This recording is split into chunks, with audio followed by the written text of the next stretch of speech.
할렐루야. 아멘. 보편적으로 사람들은 편안하고 안락한 삶을 추구합니다. 저 또한도 그럽니다. 편안한 게 좋지요. 그러나 편안하고 안락하게 살기만 한다면 과연 우리가 행복할 수 있을까요? 그렇지 않을 것입니다. 며칠 동안은 우리가 편안할 수 있지만 며칠 뒤에는 내가 무엇을 하는 거지? 무엇이라도 하고 싶다라는 생각이 들 것입니다. 그렇습니다. 우리가 살다 보면은 마땅히 우리에게 해야 될 바른 일들이 있습니다. 의무와 책임이 있고 하나님께서 부여하신 우리에게 반드시 성취해야 될 과제가 있다는 것입니다. 그것을 해야지만이 우리 마음 가운데 기쁨도 주어지게 되고 삶의 의미도 되찾게 되는 것입니다. 여러분과 저는 하나님을 믿고 영광 돌리기 위한 태어난 사람들이기 때문에 주를 믿는 백성으로서 내가 각 삶 가운데, 하루 가운데, 주 가운데, 달 가운데 어떻게 살아갈까를 항상 생각하고 그 뜻에 합당하게 살아갈 때에 우리 마음이 기쁘고 마음 가운데 주님이 주시는 성령님께서 함께 하시는 것입니다. 우리가 자주 듣는 우화 중에서 송아지와 당나귀라고 하는 재밌는 이야기가 있습니다. 어떤 농부의 집에 송아지 한 마리와 당나귀 한 마리가 있었습니다. 주인은 날이 밝으면 날마다 그 둘을 들판으로 데려가서 일을 시켰습니다. 그런데 여름철 들판에서 일한다는 것이 과연 쉬운 일일까요? 쉽지 않습니다. 말들도 소들도 자세히 보면 등이 흠뻑 젖도록 그들도 땀을 흘립니다. 그래서 어느 날 송아지가 한 꾀를 생각해냈습니다. 아프지도 않으면서 한쪽 다리가 아픈 척하고 쩔뚝거리기 시작한 것입니다. 그랬더니 주인이 일을 시키지 않고 집에 가만히 있게 하였습니다. 그리고 좋은 음식을 주면서 편안히 누워있게 해주었습니다. 얼마나 편하고 좋은지 그 다음 날도 꾀병을 부렸습니다. 아유, 이렇게 맛있는 것도 주고 꾀병도 부르니까 너무 좋다라고 하면서 송아지가 그렇게 꾀병을 부렸습니다. 그랬더니 주인이 그 다음 날도 또 쉬게 하고 맛있는 음식을 갖다 주는 겁니다. 아니, 이건 왜 특식이야? 옛날에 맨날 풀만 뜯어 먹었는데 곡물도 주고 너무나 맛있겠다, 옥수수도 주고 너무나 좋다라고 생각을 했습니다. 왜 내가 이런 생각을 진작에 하지 못했을까 안타까워하면서 며칠을 반복하다가 하루는 궁금해서 일터에서 돌아온 당나귀에게 물었습니다. 혹시 당나귀야, 주인님이 나에 대해서 뭐라고 하는 말이 없더냐? 라고 물었습니다. 그랬더니 당나귀가 대답했습니다. 글쎄, 그동안 별 말씀은 안 하셨는데 어제 보니까 도살장 주인을 만나서 이야기하는 것을 내가 들었어 라고 이야기했습니다. 며칠만 더 먹이면 살이 통통해질 테니까 그때 잡아먹자고 하는 무슨 얘기를 들었는데 라고 이야기를 하였습니다. 그 후에 송아지는 어떻게 되었을까요? 여러분, 어떻게 되었을까라 생각하십니까? 둘 중에 하나죠. 잡아 먹혔던지 다시 정신을 차리고 올바로 일을 하든지 말입니다. 여러분, 그렇습니다. 열심히 일해야 될 가축이 일은 하지 않고 가만히 먹고 마시고 있으면 잡아 먹는 것밖에는 별 도리가 없습니다. 통통하게 살이 찌게 되면 도살장에 끌려가서 우리가 BBQ가 돼서 잡아먹는 것 외에는 별다른 일이 없는 것입니다. 우리 영적인 일도 마찬가지입니다. 주님 안에서 가만히 놀고 마시기만 하고 찬양만 부르고 있으면 언젠가는 빨리 저 나라에 올라가게 되는 것입니다. 이 이야기는 아무런 역할 없이 편안함만 추구하면 존재 가치가 없어진다는 그런 교훈을 우리에게 던져주고 있는 것입니다. 우리 인생도 마찬가지입니다. 우리의 삶이 진실로 우리의 존재를 회복하고 가치를 회복하려면 해야 될 인생의 과제가 있어야만 하는 것입니다. 우리의 목적은 무엇입니까? 하나님께 영광을 돌리고 그 창조주를 기뻐하게 하시는 것이 우리의 목적인 줄 믿으시기 바랍니다. 하나님께서 여러분과 저를 이 땅에 보내실 때 그냥 목적 없이 그냥 태어나게 하신 것이 아닙니다. 네가 반드시 이 땅에 살면서 해야 할 일이 있다. 네가 이룩해야 될 일이 있다. 교회 가운데, 가정 가운데 네가 해야 될 일이 있기 때문에, 네 존재의 이유가 있기 때문에 이 땅에 보내신 것입니다. 특별히 우리가 예수님을 구원자로 영접하고 주님을 따르는 예수님의 제자들은 하나님께서 위에서 부르심의 그 사항을 잘 깨닫고 그 뜻에 순종하며 그 뜻을 날마다 무엇인지를 상고하며 살아가야만 하는 것입니다. 그때 비로소 우리의 삶의 존재 가치가 회복되어지는 것이고 남기게 될 아름다운 열매가 극대화져 가는 것입니다. 사도 바울은 이 사실을 믿음 가운데 일찍이 깨닫고 빌립보서 3장 14절에 이렇게 고백했습니다. 함께 읽어볼까요? 시작! 향하여 그리스도 예수 안에서 하나님이 위에서 부르신 부르심의 상을 위하여 달려가노라. 아멘. 한 구절일지 모르지만 이 구절 속에 사도 바울의 전 생애가 요약되어져 있다고 해도 과언이 아닐 것입니다. 흔히 이 구절을 우리는 하이어 콜링이라고 부릅니다. 더 높은 부르심이라고 우리는 표현하고 있습니다. 여기에 보시면 하나님께서 우리를 부르신 더 높은 차원의 부르심에는 두 가지 요소가 내포져 있다고 나와 있습니다. 첫 번째 요소는 방향성입니다. 어디에 목표를 두고 있는가? 바울이 고백했던 이 고백을 영어로 보면 이런 단어가 나옵니다. Heaven World라는 단어가 나오는데 천국을 향해라는 그 방향이 나옵니다. Heaven World라는 천국을 향해라는 방향이 나옵니다. 세상을 향해서 내가 살아가는 것이 아니라 하나님을 향해, 천국을 향해, 저 하늘을 향해서 그리스도 안에서 하늘을 향하여 나를 부르신 부르심의 상이 있다라고, 그것을 위해 달려가느라고 목적을 위해서 나아가고 있습니다. 그러므로 하나님께서 우리에게 부르신 첫 번째 요소는 그 방향성입니다. 무엇을 위해서, 무엇을 향해서 나아가고 있는가를 내가 생각해 보아야만 하는 것입니다. 우리의 삶이 하늘을 향할 것이냐, 이 땅을 향할 것이냐, 이 방향성이 온전해야 된다라는 것입니다. 두 번째 요소는 삶의 퀄리티, 바로 질을 여기서 소개하고 있습니다. 잠시 살다가 썩어질 가치가 아니라 영원한 가치를 위한 삶, 이게 바로 하나님께서 우리를 부르실 때 더 높은 차원의 부르심에 대한 핵심 내용이라고 할 수가 있습니다. 오늘 이 땅에 많은 그리스도인들이 보는 나름대로 열심히 신앙생활하면서 살아가고 있습니다. 그럼에도 불구하고 세월이 흘러갈수록 삶이 겉돌기만 하고 정말 맺어야 된 그런 열매를 맺지 못하는 케이스를 보게 되는데, 그 근본 이유는 멀리 있지가 않습니다. 정말 하나님이 나를 이 땅에 보내신 근본 이유를 잘 깨닫지 못하고 행하지 못했기 때문에 우왕좌왕하고 겉돌게 되는 것입니다. 흔히 많은 분들이 오래 살기만 하면 잘 살 줄 아는 줄 알지만 사는 날수가 많다고 해서 잘 사는 것은 아닙니다. 존 파이퍼 목사님이라고 하는 위대한 영성주의자가 이렇게 얘기를 했습니다. 인생을 낭비하지 말라라는 그의 책에 읽어보면 이런 얘기가 나옵니다. Duration of life is not the important. 바로 인생의 duration, 인생의 길이라고 하는 것은 매우 중요한 것이 아니라 정말 중요한 것은 donation of life. 어떻게 나의 삶을 공헌하느냐, 헌신하느냐, 너의 삶을 어디에 가치 있는 것에 드릴 수 있느냐가 이것이 진정한 삶의 결실과 가치를 결정한다라고 이야기를 하였습니다. 오늘 우리가 70년을 살든지 90년을 살든지 120년을 살든지 아무리 많은 날수를 살아가도 정말 해야 될 인생의 공헌도가 없다면 우리는 살지만 겉돌고 있는 것일 줄 모릅니다. 오늘날 우리가, 여러분과 제가 저의 삶이 그 편안함만 추구하고 우리가 소모적인 인생만 계속 살다가 우리의 주어진 인생을 다 마치게 된다면 우리의 인생의 마지막 순간에 우리는 분명히 틀림없이 후회하게 될 것입니다. 내가 살아서 길게 살았지만 내가 무엇을 위해 살았나? 내가 하나님을 이제 곧 뵙게 될 텐데 내가 남겨둔 것이 무엇인가? 내가 전도한 사람이 몇 명이고 내가 정말 주님을 위해서 공헌한 것이 무엇인가?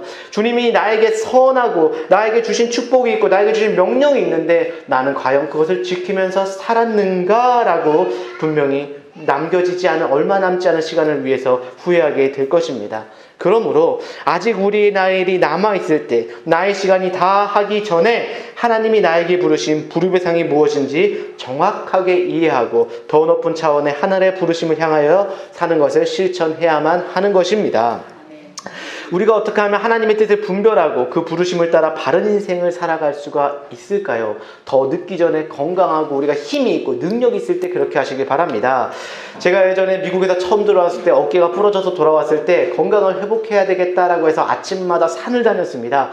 산을 가면은 건강한 공기가 있고 푸르는 초목이 있어서 내 건강이 빨리 돌아올 줄 알고 갔는데 거기 산을 가다 보면 건강한 사람들이 많을 줄 알았어요. 가다 보니까 아침에 가니까 건강한 사람들이 많은 것이 아니라 저시는 분, 돌아가신 분, 이렇게 몸이 불편한 분들, 지팡이 짚은 분들이 많더라고요. 왜 그럴 건가 생각을 해봤더니 건강을 한번 잃어본 분들, 정말 건강에 있어서 위기를 느껴본 분들이 이제야 늦게서야 그 건강을 찾기 위해서, 회복하기 위해서 나온다라는 것입니다.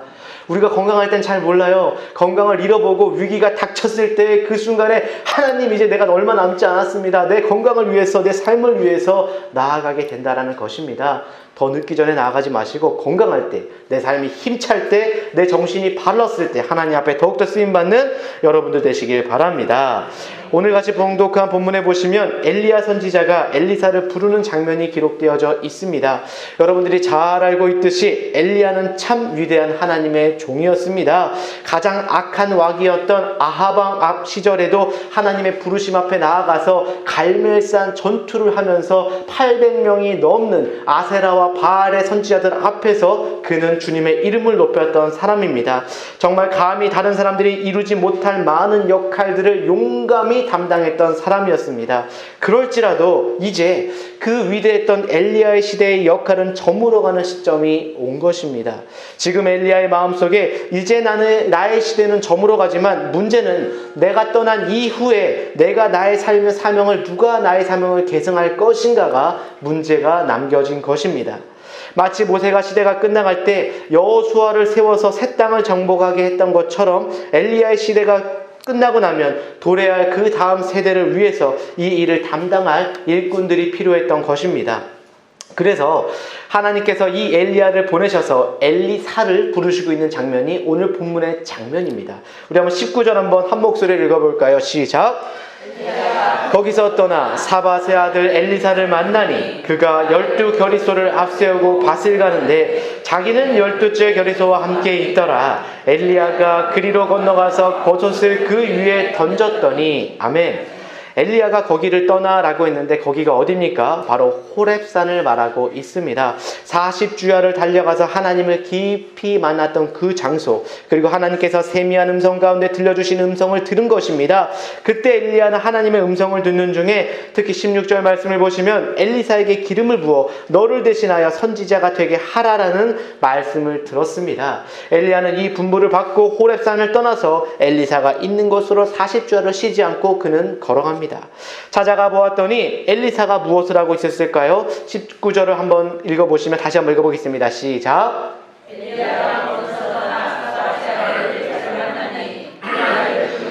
앞세우고 밭을 가는데 자기는 12째 겨리소와 함께 있더라. 엘리야가 그리로 건너가서 겉옷을 그 위에 던졌더니 라고 나와 있습니다. 엘리사가 12겨리소를 앞세우고 밭을 갈고 있었습니다.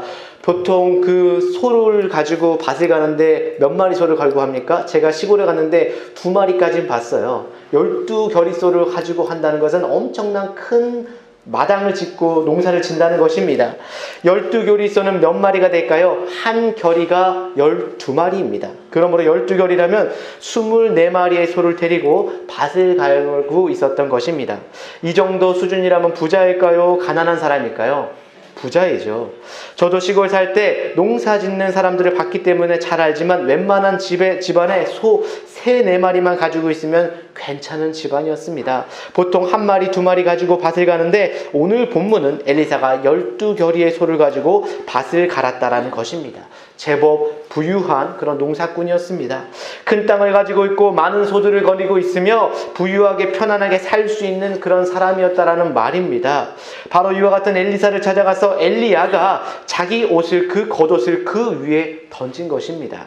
이것은 무엇을 상징하는 행동일까요? 여러분이 겉옷이라는 것은 사람의 무엇을 상징할까요? 신분을 상징합니다. 고대 사회에도 그렇고 현대 사회도 마찬가지입니다. 겉옷이라고 하는 제복이라고 하는 것은 그 사람의 신분과 어떤 일을 하느냐가 나타내어지는 것입니다. 군인은 군복을 입는 것이고 경찰은 경찰복을 입는 것이고 의사는 의사 가운을 입는 것입니다. 죄수는 무슨 색 옷을 입죠? 파란색 옷을 입습니다. 그런 것처럼 우리의 외적으로 겉옷은 무엇이냐에 따라서 본인의 신분과 하는 일들을 나타내는 것입니다. 본문에서 엘리야의 경우는 이 겉옷이 선지자의 직이라고 하는 신분을 상징하는 것이었기 때문에 그는 그 위에 겉옷을 던진 것입니다. 지금 엘리야는 자기가 입었던 선지자 상징하는 옷을 엘리사에게 던져줬던 말은 이제 너를 지목해서 나의 후계자라고 삼겠다고 하는 하나님의 선포를 그에게 의미하고 있는 것입니다. 사실 이 시점에서 말씀드린 것처럼 엘리사의 입장에서 보면 지금 엘리야가 와서 겉옷을 던지는 이 상황이 굉장히 부담스러웠을 수도 있습니다. 왜냐하면 본인은 지금도 너무나 잘 살고 있어요. 편안하게 살고 있어요. 집에 땅도 많고 또 재산도 많고 일을 부릴 수 있는 종들도 많고 너무나 잘 살고 있습니다. 먹을 양식도 부정하고 나중에 노후 대책도 별 문제가 없는 그냥 그렇게 살기만 하면 잘 살 법했던 사람이 바로 엘리사였기 때문입니다. 더구나 지금 엘리야 선지자가 찾아와서 자기를 부르는데 지금 엘리야사가 부름받은 이 시기가 역설적으로 굉장히 어려운 시기입니다. 우리나라 말할 것 같으면 전쟁이 일어날 수 있는 시기, IMF가 같은 시기입니다. 아합의 왕시대는 곧 끝나가지만 아람의 군대가 3번에 걸쳐서 이제 이스라엘을 침공하게 되는 그런 시기입니다. 예후라는 사람이 나타나서 피해 숙청이 일어나는 이스라엘 역사상 격동의 시기라고 부를 수 있는 그때에 그럼에도 불구하고 그는 하나님께서 편안하게 잘 먹고 잘 살게 할 수 있는 그런 불을 주셨는데 그 당시에 엘리야가 엘리사를 부른 것입니다. 이와 같이 하나님이 엘리사를 불렀을 때 오늘 말씀 20절에서 21절 말씀을 보면 엘리사는 자기가 가지고 있던 소를 버리고 엘리야에게 나아갔다라고 나와 있습니다. 그리고 자기 부모님들에게 작별 인사를 고한 후에 농기구를 다 불살라 버리고 소 한 겨리를 잡아서 그 고기를 마을 사람들에게 나눠주고 쉽게 말하면 모든 사람들 앞에 공개적으로 농기구를 다 불태웠다는 것은 나는 이제는 다시는 농사를 짓지 않겠다. 그리고 하나님의 종이 된 사실을 나는 선포한다라고 한 후에 엘리야를 따라가면서 무엇을 했다고요? 수종을 들었다라고 나와 있습니다. 제자가 되려면 밑에 들어가서 도제를 받으려면 수종을 들어야 돼요. 그 밑에 들어가서 배워야 되는 것입니다. 왜 엘리사가 이와 같은 어려운 때에 그냥 내버려두면 편안하고 잘 살고 있는 그 삶의 터전을 내버려두고 엘리야를 따라갔을까요? 이유는 단 한 가지입니다. 이 부르심이 불렀던 그 부르심이 하나님이 위에서 부르신다는 그 사실을 명확하게 그 마음 가운데 알았기 때문에 그는 나아간 것입니다. 모든 것을 포기하고도 나아갈 수 있는 그런 위대한 부르심이었기 때문에 나아갈 수가 있었던 것입니다. 내 평안을 생각하면 여기에 그냥 머무는 것이 좋지만 내 자신의 안위를 생각한다면 그냥 이렇게 농사짓고 사는 것이 훨씬 더 편안하겠지만 만일 이 시대에 하나님께서 필요로 하셔서 나를 사용하시기 위해서 부르신 것이라면 나의 모든 것을 포기하고서라도 하나님을 따를 용의가 있습니다 라고 나아가는 마음이 바로 엘리사의 마음이었습니다. 이게 바로 엘리야가 하나님의 부르심, 하이어 콜링으로 인해서 하나님이 위에 부르시는 부름을 받고 자기 삶에 헌신하게 된 이유라고 할 수가 있습니다. 오늘 하나님께서는 동일한 음성으로 여러분과 저를 부르시고 계십니다. 우리에게 주어진 인생이 그냥 왔다가 사라지는 그런 인생이 되지 않기 위해서 여러분과 저를 이 땅에 보내셨고 이 땅에 살아가는 얼마의 기간이든지 살게 하신 이유와 목적을 두시고 여러분과 저를 이끄시고 계신 것입니다. 하나님은 지금도 우리를 부르셔서 하나님의 위대한 비전 앞에 참여하시기를 원하시고 계십니다. 그런 여러분들 되시길 주님의 이름으로 축원합니다. 아멘. 여러분이 실제로 삶의 터전에서 무슨 일을 하시든지 그것이 사업이든 학교에서 공부하든 학업이든 교사의 입장이든 학생이든 무엇을 하시든지 여러분의 삶의 터전에서 하나님의 목적과 부르심을 향하여서 사시길 주님의 이름으로 다시 한번 축원합니다. 하나님의 뜻과 목적을 바로 분별하시고 믿음으로 사시길 바랍니다. 우리에게는 돈이 필요합니다. 삶을 살아가다 보면 돈이 필요해요. 목사인데 돈이 뭐가 필요했겠어 하지만 아이들이 자라가니까 학원도 보내야 돼요. 요즘엔 한 과목 보는데도 30만 원씩 해요. 근데 저는 애들이 셋이잖아요. 하나씩 다 배우고 싶대요. 배우다 보니 또 배우고 싶대요. 감당이 안 되죠. 돈을 버는 것 자체는 나쁜 것은 아닙니다. 그러나 더 중요한 것이 뭐라고 했습니까? 내가 부자가 되는 것이 중요한 것이 아니라 나에게 주어진 이 부를 가지고 무엇을 하느냐가 더 중요한 것입니다. 우리가 건강이 중요합니다. 아침 저녁으로 운동하고 나름대로 식단을 조절하는 것 건강이 중요하긴 하지만 그보다 더 중요한 것은 나에게 주어진 건강을 가지고 무엇을 할 것인가가 더 중요한 것입니다. 우리가 아무리 건강해도 나에게 아무리 많은 능력과 아무리 물질을 많이 소유할지라도 하나님의 목적을 우리가 알지 못하고 부르심의 뜻을 분별하지 못한 채 내 건강을 사용하고 물질을 사용하게 된다면 결국 우리는 낭비하게 될 것이고 우리는 헛돌게 되는 인생을 살아가게 될 것입니다. 이런 면에서 여러분과 제가 정말 그리스도 안에서 참 가치 있는 삶, 후회하지 아니할 그런 열매 있는 삶을 살기 원한다면 하나님의 부르심을 따라 사는 것을 배워야만 할 것입니다. 우리가 그렇다면 어떻게 할 때 내 육신의 욕구가 아닌, 세상적인 욕구가 아닌 하나님의 더 높은 부르심을 따라 바른 인생을 살아갈 수가 있을까요? 세 가지 필요한 것이 있는데, 바로 첫 번째는 하나님의 부르심에 합당한 삶을 살기 위해서는 하나님의 초청하심이 필요합니다. 무엇이 필요하다고요? 하나님의 초청하심, 하나님의 부르심이 필요하다는 것입니다. 하나님이 나를 먼저 불러줘야지 하나님의 부르심을 따라 살아갈 수가 있는 것입니다. 오늘 본문에 나오는 엘리사의 케이스를 보시면 엘리사가 야를 찾아간 것이 아닙니다. 사가 야를 찾아간 것이 아니라 야가 사를 찾아간 것입니다. 저도 헷갈려요. 하다 보니까 사에서 야가 엄청 헷갈려요. 하나님께서 엘리야를 엘리사에게 보내셔서 엘리사를 부르신 것을 볼 수가 있습니다. 일반적으로 하나님께서 하나님의 사람을 부르실 때 보편적인 패턴이 이와 같습니다. 언제나 하나님이 먼저 찾아가서 초청해 주십니다. 하나님이 먼저 시작을 하세요. 하나님이 먼저 찾아가서 사람을 부르지 인간이 먼저 찾아가서 나아가는 케이스는 드뭅니다. 구약에 나오는 아브라함의 케이스를 보시기 바랍니다. 하나님이 아브라함을 찾아가서 갈대 우르에 살고 있을 때에 그를 불러내시고 복의 근원이 되시고 열방의 아비가 되게 하신 것입니다. 모세를 누가 찾아갔나요? 하나님이 찾아가셨습니다. 떨기나무 앞에 나왔던 모세를 하나님께서 찾아가셔서 그를 출애굽의 주역으로 불러주신 것입니다. 위대하다고 느껴졌던 하나님의 대부분의 사람들은 언제나 하나님께서 먼저 찾아가서 부르신 것을 볼 수가 있습니다. 신약 성경에 기록된 예수님의 케이스도 마찬가지입니다. 예수님께서 제자들을 부르실 때에 예수님이 그들을 먼저 찾아가서 불러주셨습니다. 베드로가 있는 배 위에 올라가서 베드로를 부르십니다. 요한을 찾아가서 요한을 불러주셨습니다. 마태가 세리장이로서 세금이나 걷고 험악하게 살고 있을 때에 주님이 마태를 찾아가서 이제 나를 따라라고 불러주셨습니다. 심지어 요한복음에 보면은 나다나엘의 케이스도 있습니다.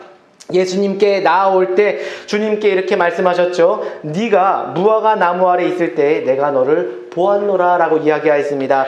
나다나엘은 자기가 주님을 향해서 나아온다고 생각하고 있었지만 훨씬 전부터 예수님께서는 이미 무화과 나무 아래 있는 내가 너를 보았다라고 이야기하고 계십니다. 여러분과 저를 부르시는 하나님의 부르심도 마찬가지입니다. 하나님이 우리를 초청하십니다. 하나님께서 우리를 부르십니다. 하나님께서는 이미 자기가 해야 될 위대한 일들을 이미 다 펼쳐놓고 이 일에 동참하라고 여러분과 저를 초청하고 있는 것입니다. 만일 여러분이나 제가 이와 같은 하나님의 초청에 순종하고 따라가기만 한다면 하나님의 위대한 역사에 참여하게 되는 그 일들을 경험하실 수가 있습니다. 이때부터 우리 인생이 진정한 가치에 향한 인생으로 변화되게 되는 것입니다. 우리 처남이 있습니다. 처남이 고등학교를 졸업하자마자 어떻게 됐냐면 공부를 잘했던 것도 아니에요. 그냥 오직 예수님만 잘 믿었습니다. 예수님만 잘 믿었더니 고등학교 졸업하자마자 어디를 보내주셨냐? 한전을 특채로 바로 보내주셨어요.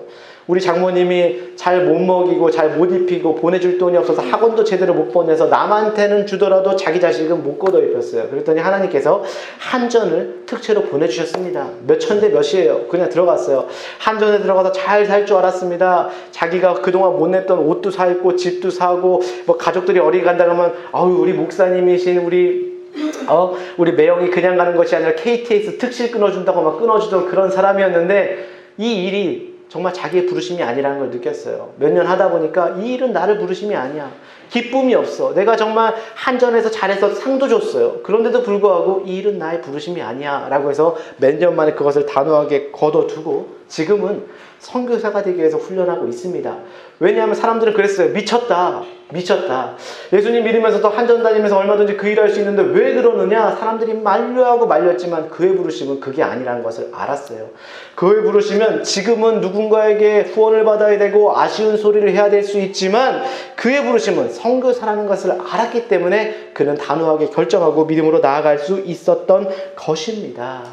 그렇다면 그렇습니다. 우리에게 여기 한 가지 질문이 등장하게 됩니다. 우리가 어떻게 하나님의 부르심과 초청함을 분별할 수가 있을까요? 하나님의 초청을 우리가 알아들으려면 1차적으로는 하나님과의 관계가 바로 서야만 됩니다.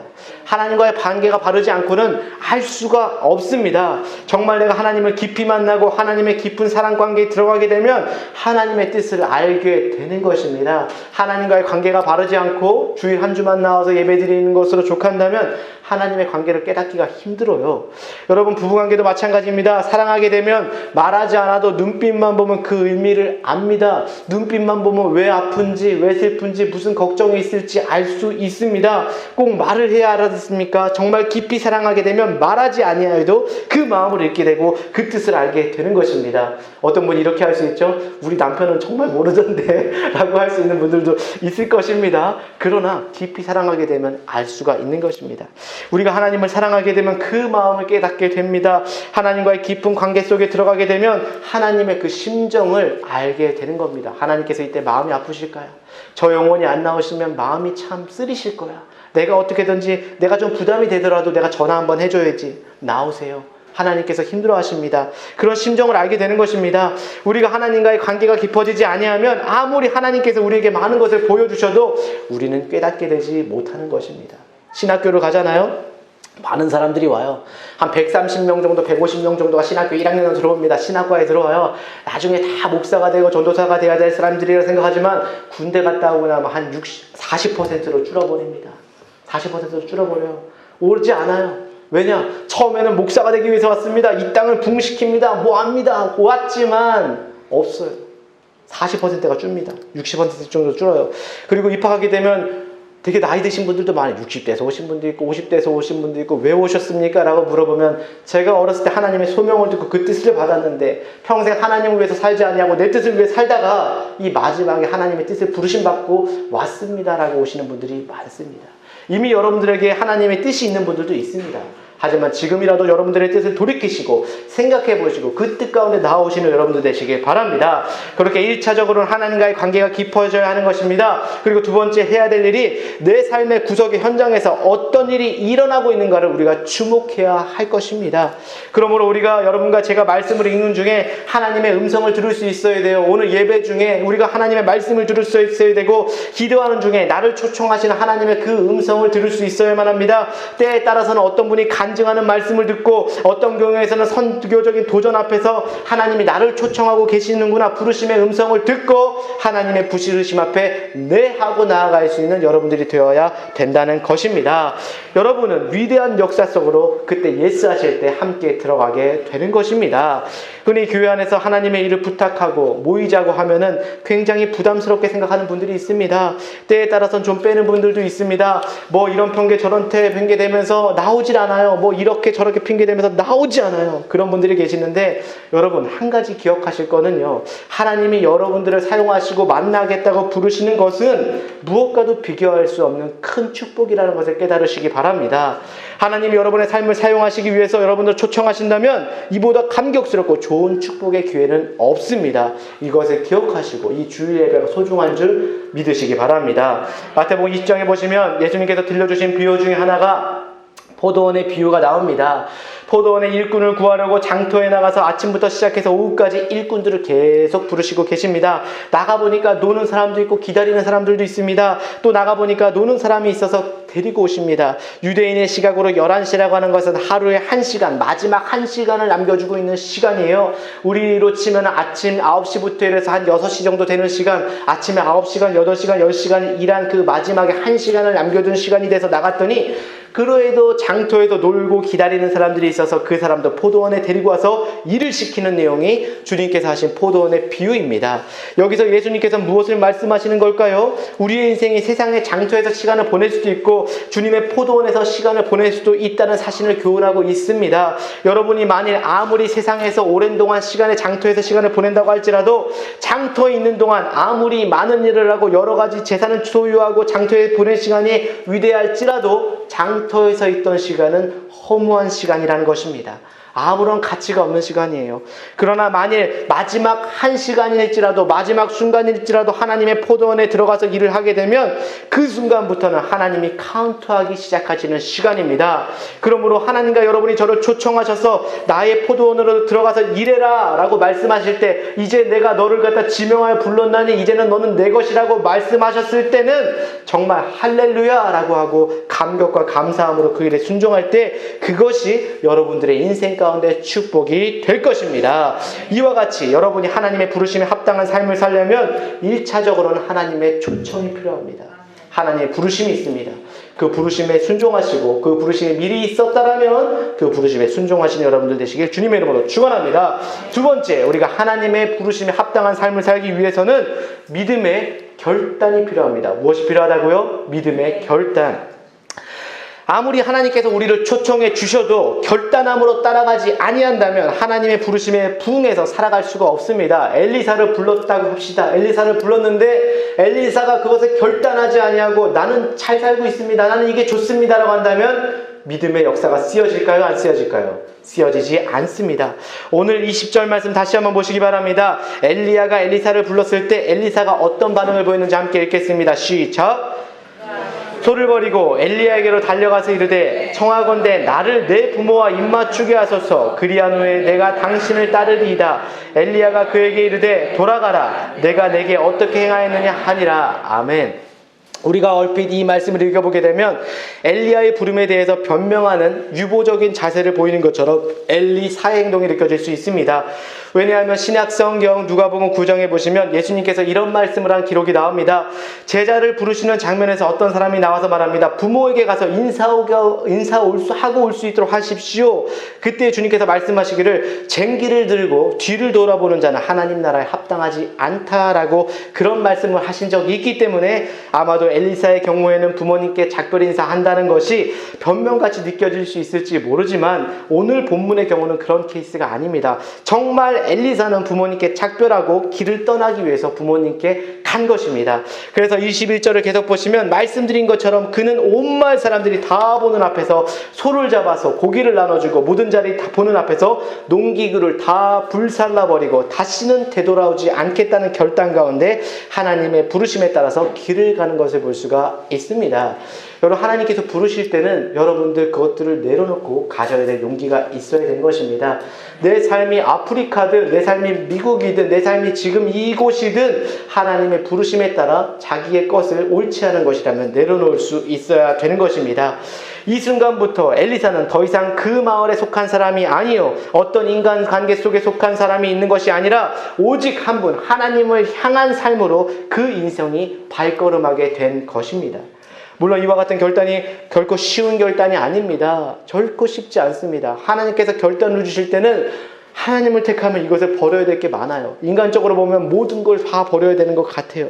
그러나 여러분과 제가 이와 같은 결단 없이 하나님 나라의 부르심에 합당한 일꾼이 된다는 것은 불가능합니다. 저도 목사가 되기 전에 버려야 될 습관이 많았어요. 입도 고쳐야 돼요. 내 행동도 고쳐야 돼요. 먹던 거 마시던 거 다 끊어야 돼요. 즐기던 거 다 끊어야 돼요. 보던 것도 끊어야 되고 내 삶의 모든 것들을 정화해야 되는 것입니다. 누가복음 14장 26절에서 27절을 보시면 예수님의 이런 충격적인 말씀하셨습니다. 누가복음 14장 26절에서 27절 한 목소리 읽겠습니다. 시작! 내게 오는 자가 자기 부모와 처자와 형제와 자매와 더욱이 자기 목숨까지 미워하지 아니하면 능히 내 제자가 되지 못하고 누구든지 자기 십자가를 지고 나를 따르지 않는 자도 능히 내 제자가 되지 못하리라. 아멘. 너희들이 너희 모든 가족 너희 모든 식구들을 미워하지 아니하면 굉장히 충격적인 말씀이죠. 너희들이 너희 모든 가족과 너희 모든 식구들을 미워하지 아니하면 영어로는 deny, 부인한다고 하죠. 이것들을 외면하지 아니하면 천국에 들어갈 수 없다. 하나님의 일을 할 수 없다. 어떤 분은 이렇게 얘기할 수 있죠. 이미 왼수된 관계인데 더 이상 미워할 것이 있느냐라고 할 수 있는 분들도 있습니다. 내가 이미 정말 깨어진 관계인데 미워할 부분이 있느냐라고 하는 분들이 있는데 여러분 예수님께서 하신 말씀을 잘 이해하셔야 됩니다. 그런 뜻이 아니라 주님께서 왜 이 말씀을 던지셨는가 핵심을 알아야 됩니다. 주님께서 이 말씀을 하신 행씀은 사랑의 우선순위를 말하고 있는 것입니다. 너는 사랑의 우선순위를 어디에 두고 있니? 나에게 두고 있니? 가족에게 두고 있니? 물질에게 두고 있니? 너 세상에 두고 있니? 너희들이 어떤 관계보다도 나와의 관계가 우선시 되어야 된다. 다른 어떤 누구를 사랑하는 것보다도 나를 최우선적으로 사랑해야 된다. 그래야 나를 따르는 제자가 될 수가 있다라고 이야기하고 있는 것입니다. 그런 뜻입니다. 한 가지 재미있는 사실은 우리가 정말 하나님을 최우선으로 사랑하게 되면 그런 사람이 가족을 존중하고 사랑하는 사람이라는 걸 볼 수가 있습니다. 하나님을 사랑하는 사람은 하나님을 사랑하는 것만큼 가족도 사랑하고 존중합니다. 하나님을 정말 사랑하는 자가 되어야지 남편도 사랑하고 아내도 사랑하고 자식도 사랑하고 형제도 사랑하는 것입니다. 하나님과의 관계를 아무렇게나 대하는 자가 가정생활도 건강하게 하고 관계성도 건강하게 가지는 일은 참으로 드뭅니다. 하나님과의 관계는 안 좋은 자는 형제와의 관계, 가족과의 관계여도 별로 좋지 않습니다. 하나님에게 최우선순위를 두고 그분을 향한 사랑이 내 우선순위의 첫째 순위가 되면 그때 비로소 모든 관계가 정리되고 하나님의 부름에 합당한 올바른 결정을 할 수 있음을 말씀하고 있는 것입니다. 누가복음 18장에 보면 한 부자 청년이 하나님 예수님께 찾아와서 어떻게 하면 예수님 구원을 얻을 수 있고 영생을 얻을 수 있습니까? 라고 질문을 했습니다. 그랬더니 예수님께서 율법을 지켰느냐? 라고 물어봤습니다. 그랬더니 그가 얘기하죠. 어렸을 때부터 율법을 다 지켰습니다. 라고 대답을 했습니다. 잘했다. 도덕적인 것, 윤리적인 것 다 지켰다라고 얘기했습니다. 보니까 외형상 보기에는 완벽해 보이는 청년이었습니다. 너무나 깨끗하고 너무나 바르고 이 시대의 바른 청년, 믿음 청년같이 보였습니다. 그때 예수님께서 말씀하셨습니다. 잘했다. 그런데 너에게 한 가지 부족한 것이 있다. 그것은 바로 주님께서 지적하신 너에게 한 가지 부족한 것을 이야기하고 있습니다. 이것을 행한 후에 나를 쫓으면 너 완벽할 것 같다. 이것만 정말 네가 부족한 것만 채우면 돼. 그 청년의 경우는 한 것이 부족한 것이 무엇이었을까요? 성경이 나오기는 바로 물질이라고 나와 있습니다. 예수님께서 네가 가진 재산을 다 팔아서 가난한 자에게 주고 나를 따라라. 그럴 수 있겠느냐? 내가 너를 제자 삼겠다 라고 이야기하고 말씀하셨을 때 그 청년은 가진 물질을 포기할 수가 없어서 심히 걱정하고 근심하며 예수님을 떠나갔다라고 성경은 기록하고 있습니다.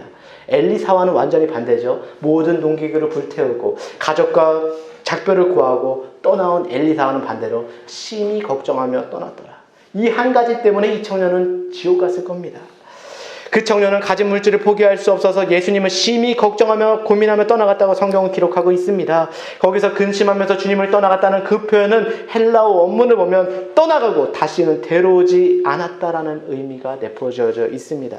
사실 그 청년이 그때 주님을 만나고 주님의 초청에 바로 응답하기만 했더라면 아마도 13번째 사도가 되는 역사가 일어났을 것입니다. 그는 축복의 기회를 날려버린 것입니다. 무엇 때문에? 한 가지 부족한 것 때문에. 여러분, 그 한 가지 부족한 건 그 청년에게만 있는 거 아닙니다. 여러분과 저에게도 한 가지 부족한 것은 있습니다. 여러분과 저에게도 마찬가지입니다. 이 한 가지 때문에 이것을 넘어서지 못하기 때문에 정말 헌신하고 주님께 나아가야 될 때는 나아가게 되지 못하는 그 한 가지 부족한 것이 여러분과 저를 막는다는 것입니다. 모이라고 한번 해보세요. 뭐 때문에 못하는 줄 아세요? 바빠서, 시간이 없어서, 약속이 있어서, 사정이 있어서 주님께 못 나옵니다. 나가지 못하게 만드는 그 한 가지 부족한 것, 그게 어떤 사람들에게 물질이기도 하지만 어떤 사람에게는 자녀이기도 하고 어떤 사람은 자신의 명예욕이나 자존심이기도 합니다. 이것을 내려놓고 하나님이 내 삶의 최우선순위가 되면 여러분 진실로 주님께서 기뻐하시는 하나님의 부르심을 향한 인생으로 쓰임받을 수가 있습니다.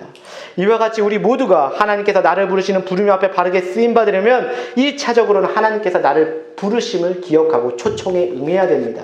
2차적으로는 그 초청에 바른 결단을 내려야만 합니다. 한 가지 부족한 것 있으면 내려놓아야 되는 것입니다. 두 가지가 있어도 마저 한 가지가 없으면 우리는 온전한 믿음의 일을 할 수가 없습니다. 아무리 그 두 가지가 주어졌어도, 초청이 주어지고 결단이 주어졌어도 우리가 정말 바로 결단하지 아니한다면 하나님의 일을 할 수가 없습니다. 그런 결단과 헌신하시는 여러분들 되시길 주님의 이름으로 축원합니다. 아멘. 세 번째, 마지막에 필요한 것이 있습니다. 하나님의 부르심에 합당한 삶을 살기 위해서는 마지막으로 하나님의 능력이 필요합니다. 무엇이 필요하다고요? 하나님의 능력. 능력과 임재가 없으면 우리가 아무리 결단을 하고 작정을 해도 하나님의 사역의 일꾼으로 거듭날 수가 없습니다. 오늘 본문에서 엘리야가 엘리사에게 자신의 겉옷을 던져주었다라고 말씀을 들었는데, 겉옷이 상징하는 첫 번째 의미가 뭐라고 했죠? 신분이라고 했습니다. 그러나 또 한 가지 의미가 있습니다. 바로 이 겉옷이라고 하는 또 한 가지 의미는 그 사람이 가지고 있는 능력과 권세를 이야기하고 있는 것입니다. 능력과 권세가 옷에서 나오는 것입니다. 그래서 열왕기하 2장 8절 말씀을 보시면 이 엘리야가 겉옷을 벗어서 요단강 물을 빵 치니까 물이 쫙 갈라졌다고 했어요. 그 겉옷을 벗어서 치니까 강물이 갈라졌습니다. 이것은 그냥 옷이 아니라 능력을 상징하는 옷이었습니다.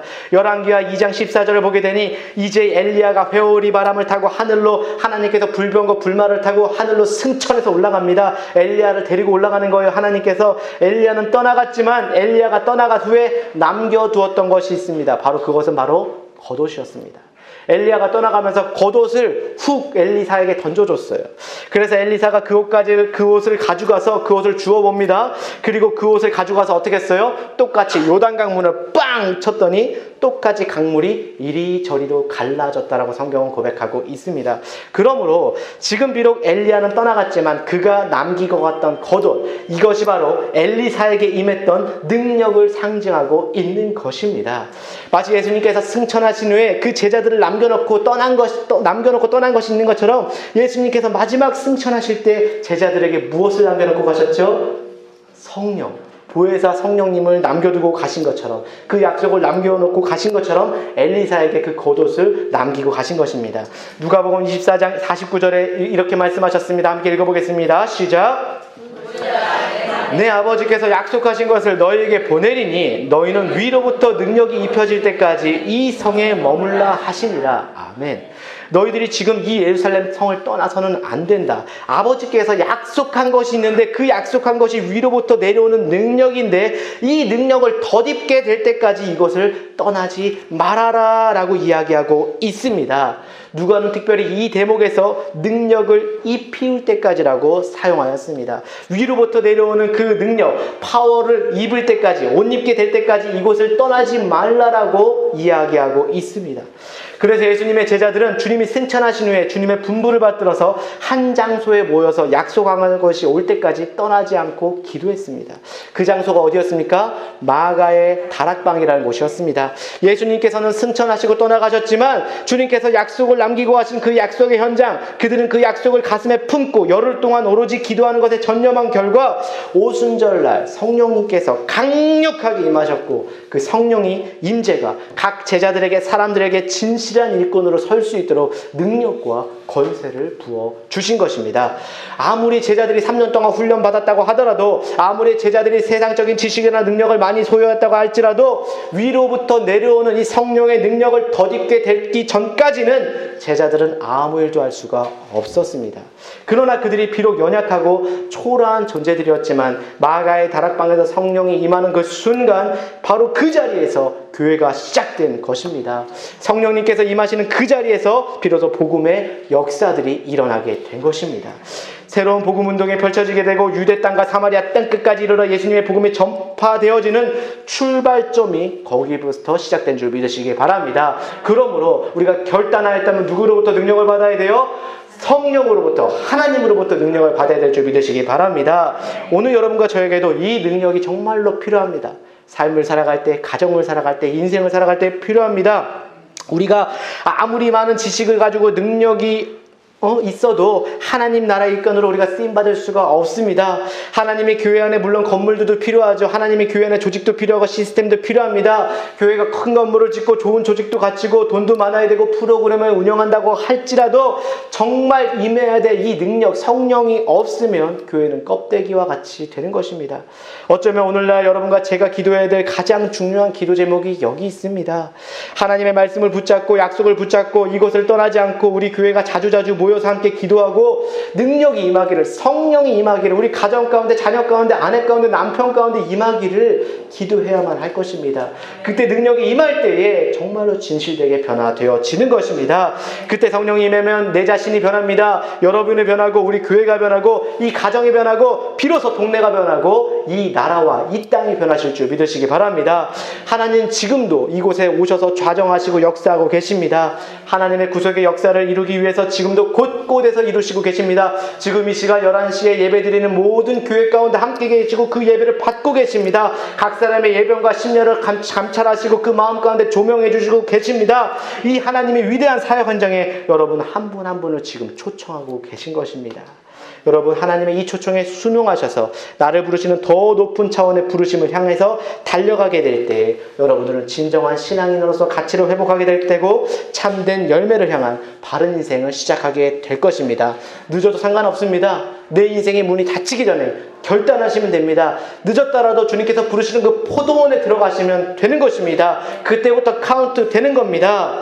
오늘날 많은 사람들이 교회를 다니고 수많은 사람들이 예수님의 그리스도인이라는 이름으로 신앙생활하고 있지만, 그러나 하나님이 정말 필요로 하셔서 주님의 사역을 부르실 때 주님 내가 여기 있습니다, 나를 보내주소서라고 고백하는 사람들은 결코 흔하지 않습니다. 하나님 지금 내가 좀 바빠요, 내가 정말 잘 된 다음에 나올게요, 잘 되면 내가 정말 교회 잘 나올게요, 잘 되면 내가 헌신봉사 많이 할게요 라고 헌신하고 얘기하고 있지만, 이 오늘 아침 여러분들 가운데 하나님의 음성을 듣고 여러분 인생에 어떠하든 얼마 남았든 주님 부르심 앞에 순종하겠다고 결단하는 자들이 있기를 주님의 이름으로 축원합니다.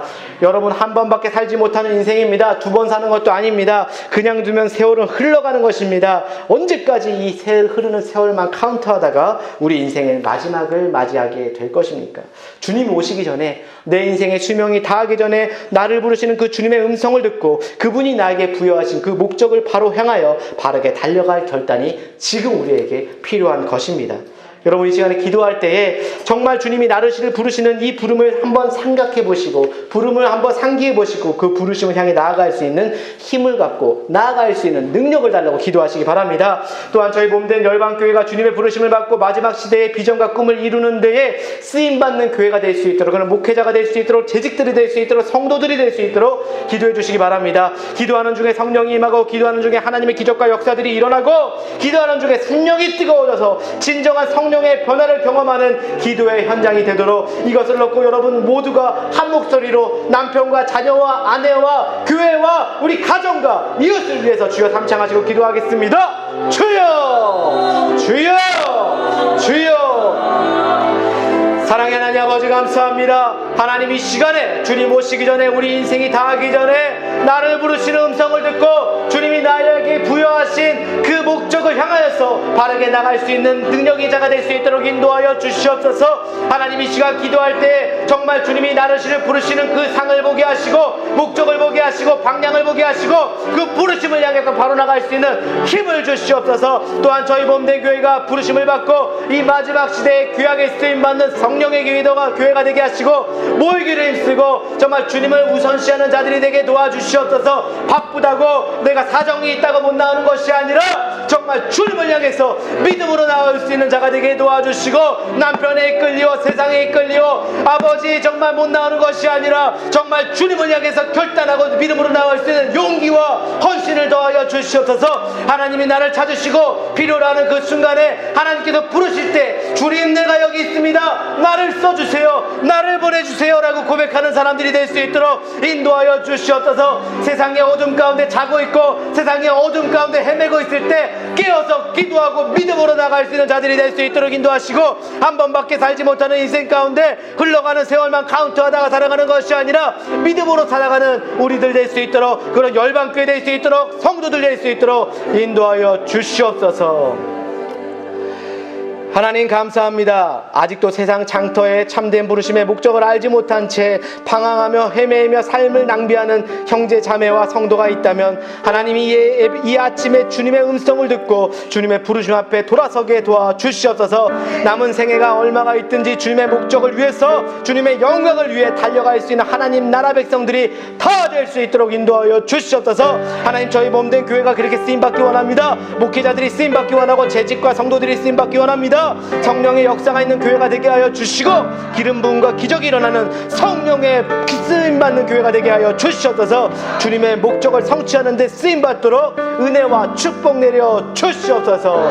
이 모든 말씀 예수님의 이름으로 기도합니다. 아멘. 하나님께 영광의 박수 올려드리겠습니다. 우리 옆 사람을 바라보면서 하나님의 목적대로 삽시다.